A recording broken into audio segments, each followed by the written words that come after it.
Bismillahirrahmanirrahim. Assalamualaikum warahmatullahi wabarakatuh. Allahumma inni as'aluka sihatan fit taqwa wa tulal umri fi husnil amal wa rizqan wasi'an la tu'allibuni alaihi. Apa kabar pemirsa Jejak Islam? Hari ini kita akan melihat jalur spiritual peradaban penyebaran Islam yang ada di Aceh. Jalur laut inilah yang menjadi jalur perdagangan internasional untuk menuju daerah Susu Abdia ini. Di jalur ini tempat para ulama, para habaib singgah untuk mensyiarkan nilai-nilai keislaman dan juga singgah untuk mensyiarkan perdagangan-perdagangan yang mereka bawa. Salah satunya adalah Habib Abdurrahman. Beliau seorang ulama sekaligus seorang pedagang minyak kasturi. Lalu beliau datang ke daerah Susu ini, mendirikan masjid, mendirikan pesantren atau dayah, lalu mensyiarkan nilai-nilai keislaman. Seperti apa jejak Islam, perjalanan dakwah Habib Abdurrahman yang ada di Susu Abdia ini. Mari pemirsa kita ikuti jejak perjalanan spiritual di hari ini.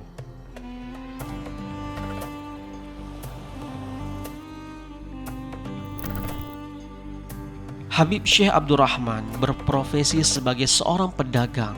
Beliau mendirikan 400 kedai di sepanjang garis Kuala Susu dengan beraneka ragam komoditas barang seperti minyak wangi, lada, pala, cengkeh, dan berbagai hasil ladang lainnya, sehingga menjadikan kedai susu sebagai pusat perdagangan yang disinggahi oleh kapal-kapal luar negeri untuk membeli kebutuhannya. Habib Syekh Abdurrahman juga mengembangkan agama Islam di Susuh dengan baik. Salah satu media dakwahnya adalah mendirikan sebuah masjid sebagai pusat kegiatan keagamaan. Masjid yang dibangun di penghujung abad ke-18 sekitar tahun 1701 sampai 1800 Masehi. Itu diberi nama Al-Warasah atau warisan atau Masjid Pusaka dan dikenal lebih akrab oleh masyarakat Susu dengan nama Masjid Pusaka.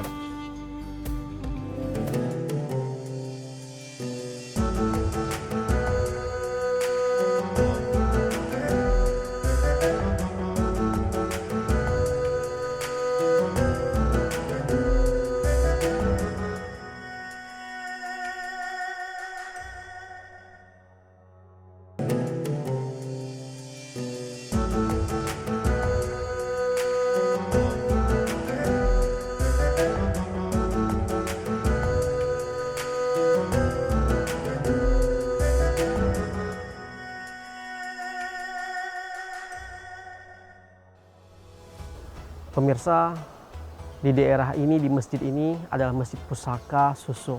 Tempat para habaib, para ulama-ulama mendirikan masjid dalam mensyiarkan nilai-nilai Islam yang ada di bumi Serambi Mekah ini. Seorang habaib Abdurrahman dari Yaman melalui jalur laut menuju ke Aceh dan salah satunya ada di kawasan Abdia ini untuk mengajarkan nilai-nilai keislaman dan memperkuatkan sendi-sendi ketauhidan dan syariat Islam yang ada di bumi Aceh. Seperti apa sejarah terhadap perkembangan Masjid Pusaka Susu dalam mensyiarkan nilai-nilai keislaman di tengah-tengah masyarakat setempat. Di samping saya ada Aris, beliau salah satu pemerhati sejarah yang ada di daerah Susu Abdia ini. Aris, bisa dijelaskan bagaimana sejarah perkembangan terhadap masjid ini, para Habib Abdurrahman dalam mensyiarkan nilai-nilai keislaman untuk masyarakat setempat?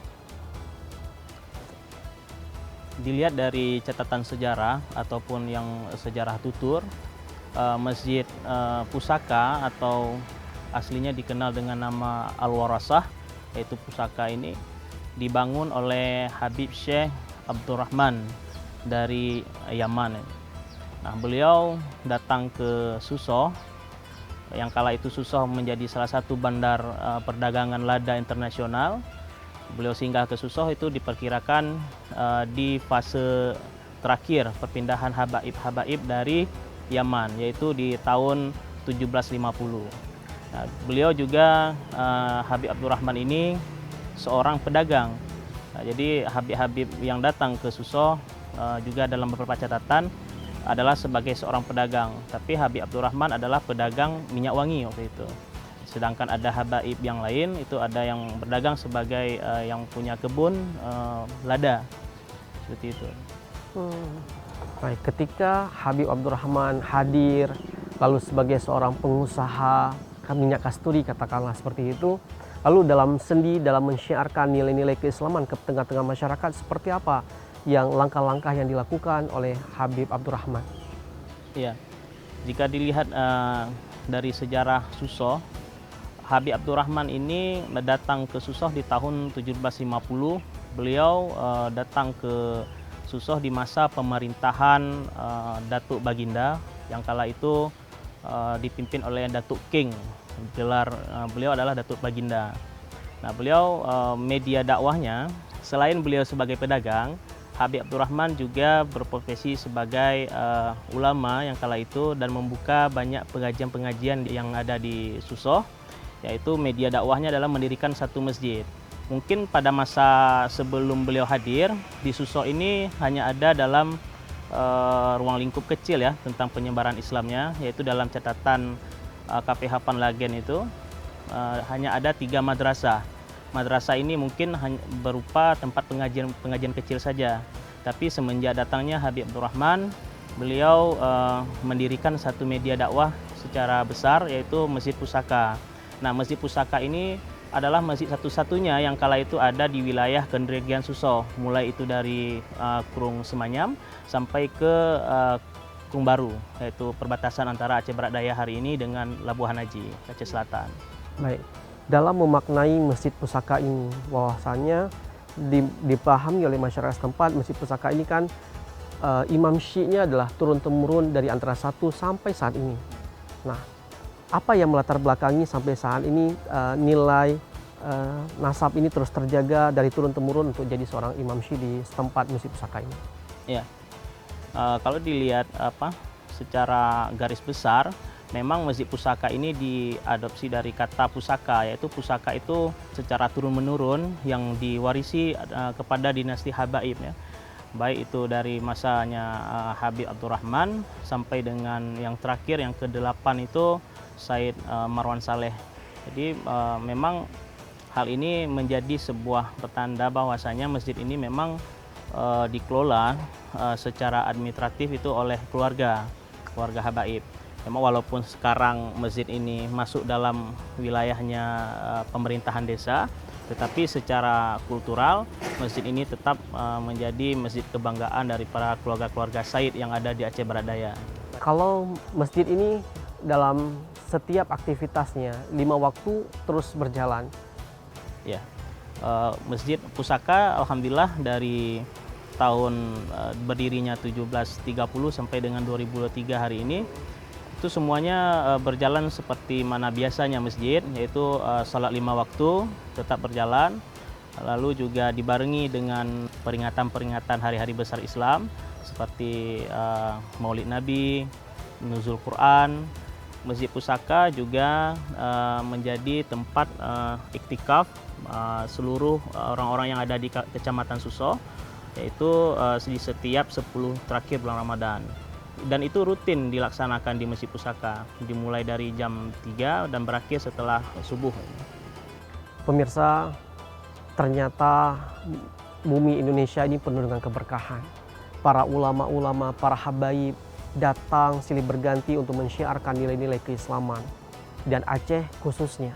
Dan ini membuktikan semakin kita mencintai nilai-nilai kesyariatan, syariat Islam, maka muncullah dalam keberkahan dan kehidupan kita. Lalu kita mencintai para ulama, para habaib, lalu menjadikan bagaimana Rasulullah menerapkan dalam kehidupan, maka kita contohkan sunnah-sunnahnya Rasul, maka insya Allah keberkahan di dunia, di Indonesia, di Aceh semakin berkah, semakin mulia, dan tentu akan membahagiakan seluruh masyarakat setempat.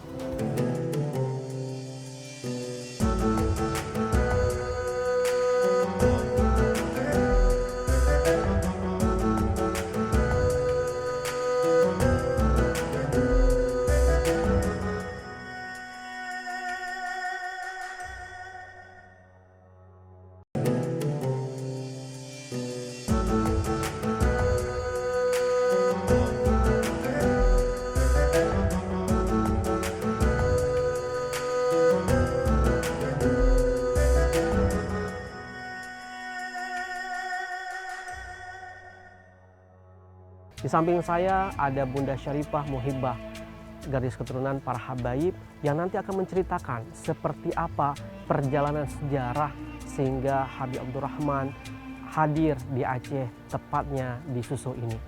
Seperti apa Bunda gambaran sejarah dari hadirnya Habib Abdurrahman, terus sehingga membangun masjid, membangun pusat studi keislaman, pesantren atau daya, lalu menebarkan semua ilmu-ilmu di masyarakat setempat, dan pada masa itu juga Aceh juga sudah dalam kondisi Islam, ingin menguatkan nilai-nilai sendi keislaman. Seperti apa Bunda?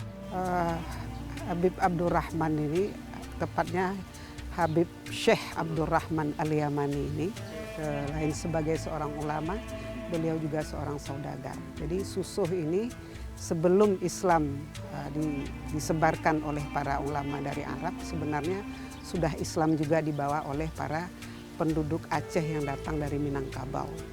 Nah, Susuh ini kan ada pelabuhannya ya. Pelabuhan jadi sini jadi sentra perdagangan juga rempah-rempah. Yang mungkin itu yang menarik dari saudagar-saudagar Yaman untuk datang ke sini. Salah satunya itu adalah Habib Syekh Abdurrahman Al-Yamani ini. Dalam sejarah itu disampaikan bahwa beliau datang sini di abad 18 pertengahan, tepatnya di 1701, itu beliau datang ke Susuh. Nah, beliau juga sempat mendirikan gerai di sini. Kedai Susuh ini kan memang sentra perdagangan pada masa itu. Ya. Dan yang digarisbawahi karena beliau mungkin Habib, pengelola atau imumci atau imam utamanya itu semua dari garis Habib. Ada beberapa yang di sini di sisi masjid ini kan ada pemakaman umum, tetapi di situ juga ada 4 kuburan atau makam dari Imam Cik tadi sebagai bukti sejarah bahwa keturunan Habib di sini memang berperan di Masjid Al-Warasah ini dalam pengembangan agama Islam. Imam Cik itu setelah Habib Syekh Yamani ini, Abdurrahman Al-Yamani, beliau memang tidak dikuburkan di sini karena kalau Habib-Habib itu biasanya mobilitasnya tinggi, apalagi seorang saudagar, dan biasanya beliau akan menikah lagi di tempat beliau yang datangi, sehingga tidak dikuburkan di sini. Kami tidak menemukan makam beliau di sini. Tetapi penerus beliau Habib Majedun juga begitu. Kadang-kadang kebiasaan dulu di kalangan para Habib itu suka menimpa kuburan itu dengan anaknya, misalnya ini kuburan ayahnya, nanti di atas itu dikubur lagi ananda beliau. Tapi yang 4 ini ada dari keturunan Habib Majedun. Kenapa Habib Majedun ini punya kaitan dengan Habib Quraisy? Karena Habib Quraisy ini adalah anak dari Habib Ibrahim. Habib Majedun As-Segaf ini menikahkan putrinya Siti Rayyan dengan Habib Ibrahim Al-Aidrus, sehingga bukan dari keturunan langsung Habib Majedun saja yang jadi Imam Cik di sini. Jadi dari keturunan Habib Ibrahim, kemudian diteruskan Habib Quraisy Al-Aidrus, kemudian turun sampai ke cicit beliau Said Marwan Saleh itu. Kalau Said Abu Bakar Quraisy Al-Aidrus ini memang putra dari Habib Quraisy. Itu kalau masa Belanda sampai Jepang itu Habib Ibrahim. Nah, kemudian diteruskan oleh anak beliau itu Habib Quraisy. Nah, kalau Habib Quraisy sudah 19 mungkin beliau meninggal sekitar 1922 gitu ya. Karena waktu gelombang tsunami naik di sini, beliau di sini 1907. Nah, kemudian diteruskan oleh Tengku Abdul Aziz, itu juga merupakan anak ponakan beliau. Nah, kemudian yang terakhir itu Said Ali Hashim, itu famnya Al-Atas, tapi itu merupakan juga cicit dari Habib Quraisy. Karena mereka menikah itu akibat dari hubungan pernikahan. Terakhir sekali yang meninggal tahun 2019 adalah Imam Cik terakhir dari kalangan Said ini adalah Said Marwan Saleh Al-Aidrus. Itu juga merupakan buyut dari Habib Quraisy dari pihak ibu. Ada tidak Bunda peninggalan-peninggalan Habib Abdurrahman atau ciri khas dakwahnya atau nilai-nilai yang disampaikan dengan literatur kitab apa yang berpedoman terhadap nilai-nilai syariat ketika ingin menyampaikan di masyarakat, di tengah-tengah masyarakat Susuh ini? Mungkin kalau karena memang sudah Islam ya dulu, syariah yang dikembangkan itu lebih kepada penguatan akidah ya, sama pelurusan tauhid. Karena di zaman saya masih kecil aja di tahun 70-an itu paham animisme itu masih ada di kalangan masyarakat.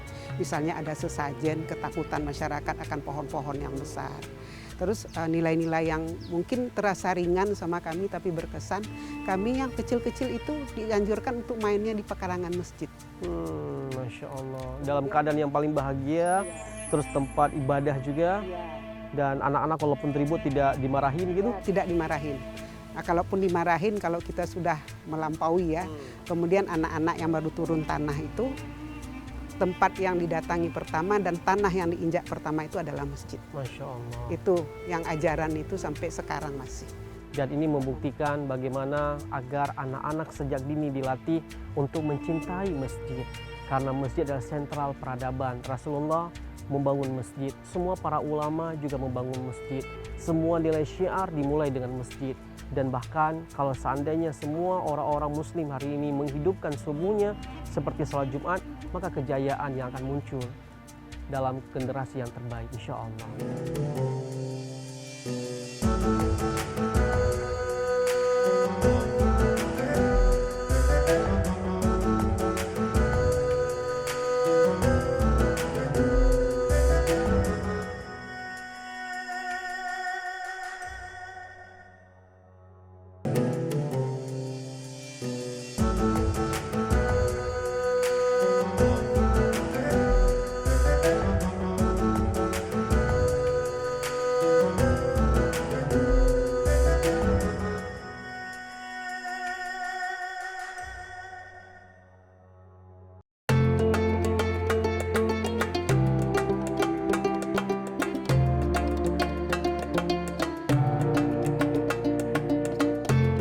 Masjid Agung Baitul Ghafur merupakan rumah ibadah kebanggaan masyarakat Kabupaten Aceh Barat Daya.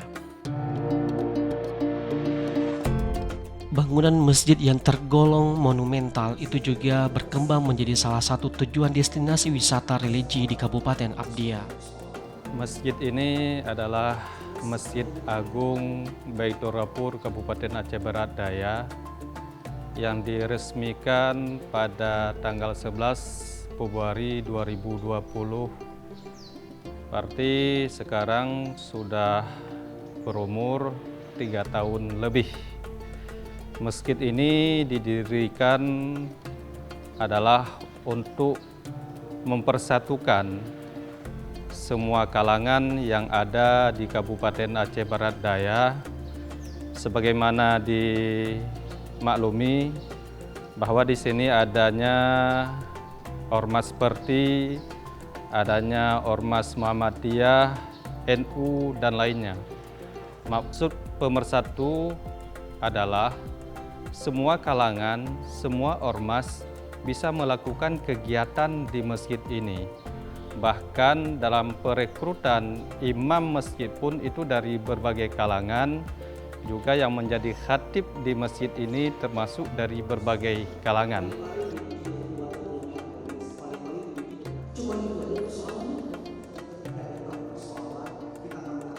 Subuh keliling ini disingkat dengan suling. Suling ini sudah berdiri sejak tahun 2015. Kiprahnya tidak lain dan tidak bukan menggerakkan masyarakat untuk suka dan senang bangun subuh melaksanakan salat secara berjamaah. Baik di kecamatan itu termasuk Kecamatan Susoh, tapi suling juga sudah memasuki ke seluruh kecamatan dalam Kabupaten Aceh Barat Daya. Selain itu juga suling itu sudah masuk di dalam kegiatan Subuh Akbar di Provinsi Aceh pada tahun 2022 di Masjid Baitur Rahman Banda Aceh.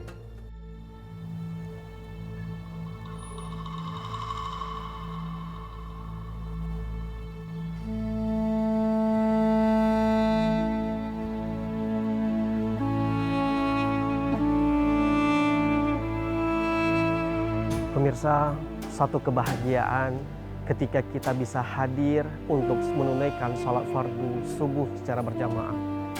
Masyarakat di Susuh, Abdiya, Provinsi Aceh berbondong-bondong untuk menunaikan sholat fardu subuh secara berjamaah. Karena Rasulullah SAW setiap di awal pagi berdoa bagi orang-orang yang di awal pagi dia menunaikan sholat subuhnya, ada nilai keberkahan dalam hidupnya. Semakin berkah kita dapatkan doanya Rasul, maka semakin bahagialah kehidupan kita. Susuh, Abdiya, Provinsi Aceh, banyak para ulama, para habaib, dan mereka melalui jalur perdagangan laut internasional tadi yang kita lihat menjadi saksi bahwasannya Aceh adalah tempat persinggahan para ulama dan para habaib untuk menyiarkan nilai tauhid dan memperdalam ilmu-ilmu agama. Mudah-mudahan kita semakin mencintai masjid, mencintai para ulama, mencintai Al-Quran, mencintai Rasulullah SAW. Mudah-mudahan hidup kita semakin berkah, semakin mulia, semakin bahagia. Tuntas sudah kebersamaan kita hari ini dalam program Jejak Islam. Nantikan program selanjutnya dalam perjalanan Jejak Islam di episode selanjutnya. Terima kasih, sampai jumpa. Assalamualaikum warahmatullahi wabarakatuh.